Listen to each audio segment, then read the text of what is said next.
The pool complex I work at is pretty typical.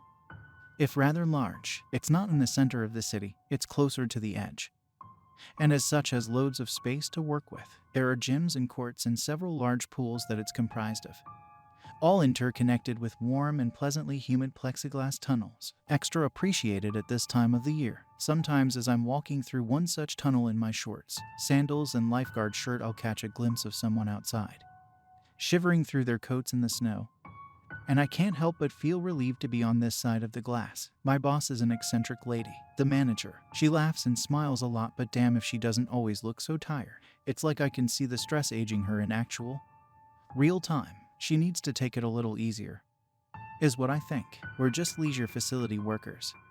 After all, I consider telling her this in a meeting she's called me into. I'm not concerned. We get on well and I'm a good employee. I try to think of a diplomatic way to word my sentiments, but she begins to speak before I have a chance. How long have you been working here now, Dan? She asks me, tapping a finger against the desk. About a year, I think, I reply.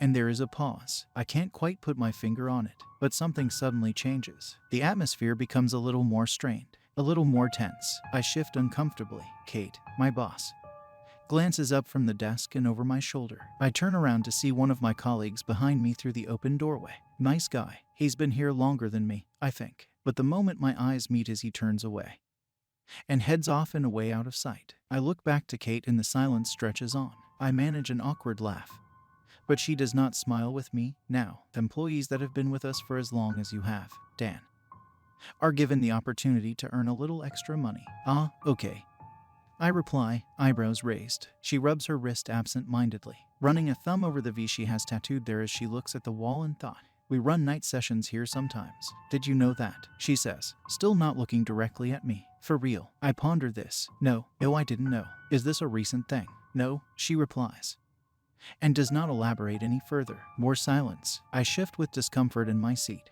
The air is, as it always is in the complex, humid, but goosebumps shoot up across my arms regardless. Kate, is everything okay? She rises from her chair. Come with me, please. Silently I stand, and I follow on beside her as we walk through the complex. The complex stays open pretty late into the night, for the gyms at least, but the pools will be closing in about 10 minutes. It's dark, and aside from the falling snow I cannot see much of anything beyond the glass when we pass through the tunnels. Dan, once employees have been with us for a year, then their hours get reduced somewhat. I start to protest, with surprise, but she quiets me. Don't panic, your pay remains the same. It goes up, actually, but once a week we'll need you to spend a few hours in the night pool. I try to process this. A few hours at night. Why haven't I heard anything about this? As I said, it's just once a week. She leads me down corridor after corridor, through a set of locker rooms and past our least popular pool. Nothing wrong with the pool itself.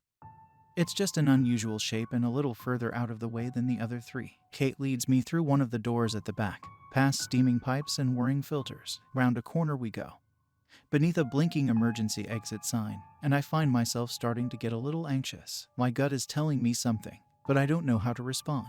So this is the way to the night pool then? I ask. That's right, she says quietly. A pool that I didn't know about until just now, for a session I didn't know even existed. Kate says nothing, and we find ourselves at the top of a tiled staircase, one that leads down, and down into the humid gloom. Kate wavers on the top step. She grips tight to the metal rail. Then, with a slow sigh, she descends, and against my better judgment, I follow. Down, into the dark. Kate's sandals clack against the tile as we go down, and mine echoes softly behind as I follow. This is pretty creepy. You know, I say with a weak chuckle, but again I receive no reply. My breathing becomes shallow. Kate, I say, to nothing. Goddamn it. Kate, I'm sorry about this, Dan. She mutters. I'm sorry, all right, but this is what we need from you. And we arrive at last at the base of the stairs before an open, tiled arch in the wall. The world beyond is red, low, gloomy red, as the room is awash in nothing but red light. Jesus, I murmur in disbelief, stepping forwards. And together with Kate we head through into this secretive, underground pool. A deep, soft humming sound rumbles overhead through the pipework. Water drips from somewhere unseen. I look around and try to take it all in. There stands a lone lifeguard chair by the edge of the pool. There are some lockers against one wall. And as for the pool itself, the pool is rectangular, as one would expect, and the water is dark, black, almost, in this light. But the most curious part are the 7 rivers. The pool, despite at its core looking much the same as any other, has 7 off-shooting waterways. They stretch off and away through gaps in the tiled walls, through watery tunnels, leading away into the dark. Kate, come on, what is this place? Kate grabs me suddenly by the shoulders and I swear in alarm, heart pounding in fear. Dan, she says, her eyes staring desperately into mine, just do your job. Just for 2 hours. Just sit in that chair and do your job. You must, you hear me? You must. And she speaks with such cold conviction, such force of will that I cannot help but be swayed to believe in what she is saying. So I just sit there and what? And do your job, she says again, releasing me. She is shaking. 2 hours tonight. Then next week I'll need you to do 2 more. You'll have greater flexibility with your daytime hours and you won't need to come in quite so much either. Thank you. I'll be upstairs if you need me. Wait, that's it. You want me down here right now? Alone? Kate looks away and wipes her eyes. She starts to walk back to the arch. Kate, wait. Is this a joke? A prank? She shoots a look back at me over her shoulder. Her expression makes it very clear that this is no joke. 2 hours, Dan, she says, as the pipes hiss and the filter hungrily gurgles in the gloom. Just 2 hours. Then I'll see you upstairs. And you can go home. And with that she departs, leaving me alone with the underground pool. Bathed in red, I stand there for a minute, just gobsmacked, unsure what to do. This is insane. This creepy-ass pool. All empty and alone down here in the darkness. I look around once again, at the 7 tunnels. Where the fuck do those even lead? I wonder aloud. I look over to the lifeguard chair, a still and silent sentinel above the dark water. And I glance to my watch. 2 hours. She wants you down here for 2 hours. I wander over to the chair, my footsteps suddenly sounding much louder in the eerie quiet. The water laps and churns softly against the rim of the pool near my feet. This is crazy. This must be a joke. Surely, I should just go back upstairs and refuse. But I don't. Something about Kate's manner really frightened me. So I'll just do it this once, see what the big deal is, and then make a decision from there. So I clamber up into the lifeguard chair and settle myself into place. The lone watcher. Over a sea of black and red, the water churns. The humidity pinpricks my skin with sweat, and I watch the water. As is my duty. Nothing happens, by the way, not this first time. I start to feel a little queasy as the hours draw to a close. But I put that down to just a little dehydration, and when my time is finally done I jump from the chair and hasten away, not wishing to spend an extra second in this unsettling place. Kate is gone by the time I return upstairs and through the complex to her office, so I simply go home and bring it up with her the following day. Kate, I tell her, I don't want to do this. You can keep the pay and the flexible hours. Just don't send me back down there again. Dan, I'm not going to discuss this with you again. I'm sorry, but this is just the way it is. Kate, look, it creeps me out. All right, I don't. You will go down again. No, I won't. Yes, she shouts. You will, slamming a hand down onto her desk. And silence falls in the immediate area. She pauses, then bursts into tears with her face in her hands. I don't bother saying anything further. I just walk out. What is there to say? I speak to one of my colleagues a little later that day. Guy called Rex. I ask him about the pool, and if he has any answers for me. You just have to do it, he mutters, eyes downcast. If you don't, then it'll fall to somebody else, right? How long has Francesca been working here? You like her, right? I stutter in reply. I mean, I don't know about that. How long's she been here now, man? Well, about 11 months. I guess. 11 months. Yeah, that's right. Rex doesn't say another word. He just rubs his wrist in thought. I look down and make the connection for the first real time that it's in the exact same place as Kate. It's of 3 eyes positioned next to each other. 3. I mean to ask him about it, but he just claps me on the back and strides away. So a week passes, and I find myself again at the top of those gloomy stairs, the ones descending down into the red shade. I scratch my arm in thought, paused, considering, is my job really worth it?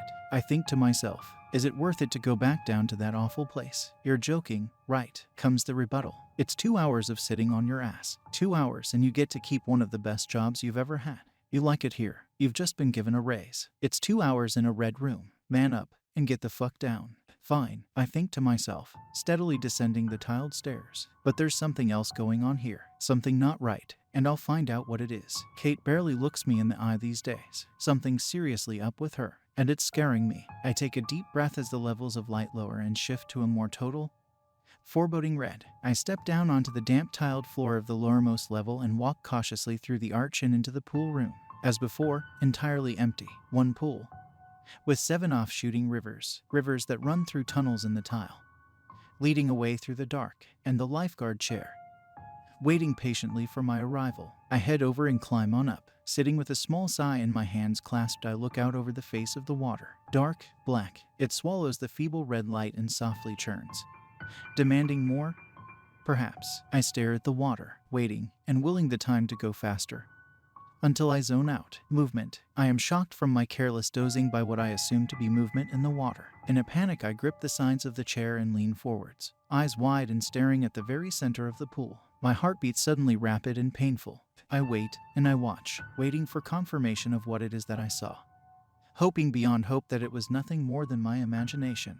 I stare at that spot in the pool for a minute or more, and just as my heart is beginning to slow and I'm allowing myself to relax, I see it again. It's subtle, but it's there. A small splash in the water, a ripple, and a churn. Fuck, I mumble. Then a little louder. Shit, it's just the filter, perhaps, bubbling from the bottom of the pool. But as if in response to this thought, the splash comes again, and I watch in cold horror as the water rises, and steam drifts from the pool's surface. A long, dark shape slithers its way through the red shadow towards me, then slinks back down below and into the deep. Fuck this. I have 10 minutes left on the clock, by my count, but I'm done. I'm out. I leap from the lifeguard chair and stagger my way across the slippery poolside tile, back through the arch to the steamy underground backrooms and up the stairs and into the complex, racing through corridor after corridor. Kate is still here tonight, it seems.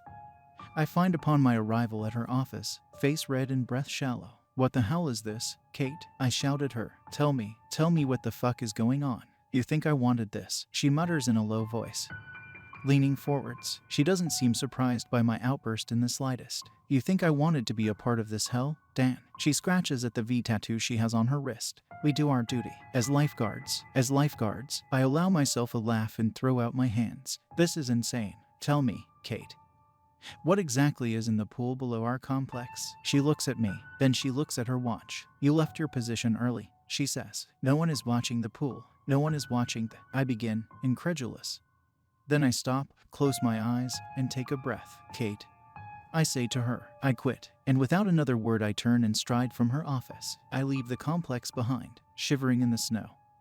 And despite how much I used to love my job, I intend never to return. That night I suffer from terrible nightmares. In them I find myself struggling to breathe, coughing and spluttering, my lungs filling up with putrid, dark water as I scrabble for the surface that only ever gets further and further away. Its direction keeps changing, and I'm being watched. They're watching me, through the water. I lose count of how many times I awake during the night. And by 5 a.m. I am too terrified to return to sleep. I spend the next day seeking new employment, but that night the dreams are the same, if not worse. The next night they come back, renewed, and the night after that, I find myself unable to stay awake during the day. The dreams find me at any hour. I am too exhausted to cook proper meals. I stop trusting myself to drive my car. And when I can take it no more, I am right back in Kate's office, disheveled and desperate. And I ask her, how do I make them stop? How do I stop the dreams? She stands and steps over to me. She draws me into a hug. Just do your job, she says softly. You're a lifeguard. Then, I am sorry, Dan. I'm so sorry. There is no other way. So I return to my job. Once a week I do my shift in that awful, monstrous subterranean pool. Sometimes the water remains still. Sometimes the nights are entirely uneventful. And sometimes I see shapes slithering round in the darkness, disrupting the pool's surface. And my greatest fear remains that one day one of the things in the water is going to clamber up onto the tile, and I will not be able to summon the constitution to escape. The nightmares only come the night before my shift these days, and they are not as intense. But I can handle that. I can deal with it. They are only as heavy as is needed, I suppose, to remind me to do my duty, to do my job, to watch the water. Week after week, my duty goes on. How long do I have to do this? I ask Kate. I ask Rex. I ask the others who have been here longer than myself. But none of them give me an answer. And one day something happens that is worse than my greatest fear. Worse than one of the things in the darkness climbing up into the light. And it's so predictable. I can't believe I didn't see it coming. So, classically, painfully obvious that I consider myself an idiot for not preparing for it sooner. I am forced to do my job as a lifeguard, because one terrible night, I see a boy in the water. It begins as any other. I am uncomfortable and scared as I sit in my chair. As I watch the water quietly churn and listen to the pipes above me hiss and rumble. Perhaps it's going to be another quiet one. I hope, preemptively, perhaps there will be no disturbances tonight. And that's when I see him. That's when I see the boy. A kid. A human boy just drifting through one of the tunnels, down one of the rivers and into the center of the pool. Paddling and pulled along by an impossible current, one that I cannot see. Help, he cries out, and I can see the fear on his face. Washed in red. Dad, where are you? I cannot believe what I am seeing. Hey, I shout, hey kid, over here. But the boy does not react to my voice. He simply looks all around himself, spinning in a circle, calling out for his father. Dad, where are you? His voice echoes around the tiled walls as the deep red light shimmers across the face of the water. Kid, hey kid. I try blowing my whistle. He does not react. I jump down from the chair to the tile and wave my arms. But the kid just can't see me. It's as if he's looking right through me when he turns my way. And the poor little lad starts to cough. He's swallowing mouthfuls of water and he splutters and chokes. His strokes become more erratic as he keeps on calling for help. He is drowning, and the only one who can help him is me. My blood runs cold as I see further disturbances in the water. At the far edges, dark and slithering shapes, and Kate's voice blares like a siren through my head. Do your job. As a lifeguard, you must do your job. Time seems to slow a little. I watch as the boy starts struggling for real, as he begins to dip below the water, splashing and crying out for help. But of course, I am the only one who can hear him. I grit my teeth, with jaw set. My blood, once cold, now surging, fires me up with a blast of adrenaline. I take a long step forwards, then another. It feels slow, but I am moving fast. I can tell. I follow procedure without even realizing. 3 quick blasts of the whistle and I have shot myself forwards from the edge of the pool. I am diving forwards, leaping from the edge and out towards the darkness of the unknown. The boy is a few feet ahead. He draws closer and closer, and I hit the water with a great splash and a rush of bubbles burst up past my ears. For a moment trapped in time, I am adrift in the void, lost and alone in the watery darkness. The pool is unfathomably deep. I cannot see the bottom. Something massive and slow lurks far below me, a shadowed thing that rides with motions like the waves of a dark sea against the bitter shore, and I know that whatever it is can see me. All around in the water the slithery shapes draw closer. Time returns to its regular speed as I burst up for air and power through the darkness towards my target, towards the boy, lost, alone, and in need of help. I've got you. I splutter as I shake off the void and grab him beneath the arms. Immediately turning, I power my way towards the edge with the boy trembling and shaking behind me, arms and legs pumping as fast as I am able.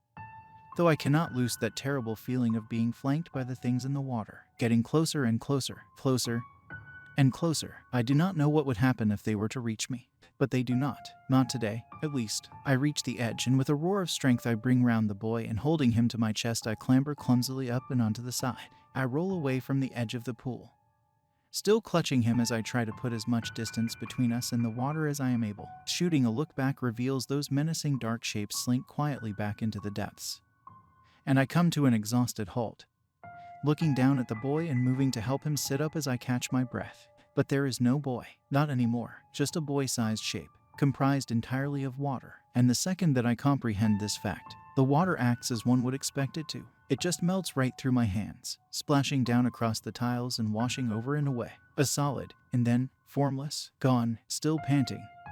I push myself up to the wall. I rest myself against it, soaked, and I just sit there for a while, processing, trying to think, to put it all together, and failing, feeling a subtle itch on my wrist. I look down, and there, forming before my eyes beneath the pool's red glow, is an eye, a thin, dark eye. It looks just like a tattoo. What does it mean? I ask Kate upon the completion of my shift. I stand before her bedraggled and afraid at the complex entrance. I had to rush out to catch her before she left. The snow barrels down and the Arctic wind burns my wet skin. But I don't care, not in this moment. The lights through the complex doors behind me send my shadow out long across the snow and illuminate Kate's face and shine in her eyes that look sadly back into mine. The wind sends the tails of her coat billowing out to the side. What does it mean? I shout above the gale, showing her my wrist, and she draws down her sleeve to reveal her own. The V, 7 souls, she whispers, in a voice I can barely hear. 7 rivers, 7 tunnels, and 7 souls to be saved, and then we can be free. I don't understand. Kate, please, 7 souls, Daniel. She says as she looks back up at me, in a voice rich with sorrow, with apology, with mourning, and with hope. Save 7 souls and your duty is done. We are the sentinels, and the lives are ours to guard. And without another word she turns and walks away and into the storm.